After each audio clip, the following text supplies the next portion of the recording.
प्रेम से बोलिए राम भगवान की जय। राम ही लक्ष्मण बन के अहेरिया जी, राम ही लक्ष्मण बन के अहेरिया जी, बने बने खेलथिन शिकार जी, बने बने खेलथिन शिकार जी। एहू नगरिया में केहू नहीं जागला, एहू रे नगरिया में केहू नहीं जागला। राम पियासल चलल जाथिन जी, राम पियासल चलल जाथिन जी।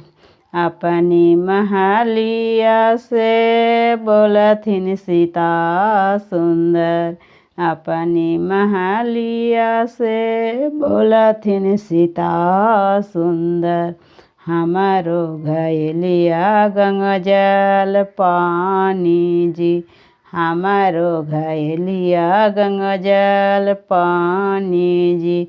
पियो मिले हो रामा घैली के पानिया जी, पियो मिले हो रामा घैली के पानिया जी।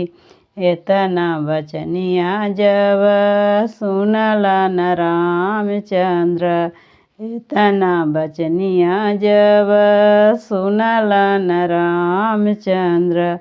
पूछे लगलन दिलावा के बात जी, पूछे लगलन दिलावा के बात जी।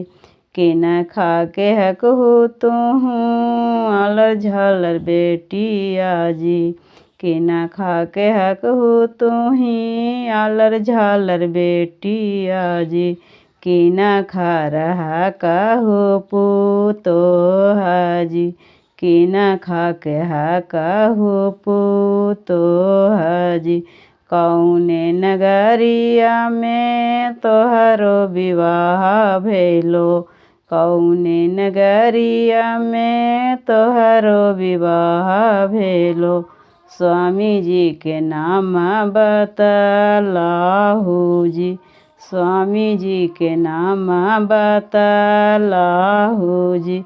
राजा जनक जी के आलर झालर बेटिया जी, राजा जनक जी के आलर झालर बेटिया जी। दशरथ जी के हकियै पुतोहा जी, दशरथ जी के हकियै पुतोहा जी। एहू रे नगरिया में हमरो विवाह भैले, एहू रे नगरिया में हमरो विवाह भैले। स्वामी जी के नाम श्री राम जी, स्वामी जी के नाम श्री राम जी। प्रेम से बोलिए राम भगवान की जय। मेरा वीडियो अच्छा लगा तो चैनल को ज़रूर से ज़रूर सब्सक्राइब कीजिए।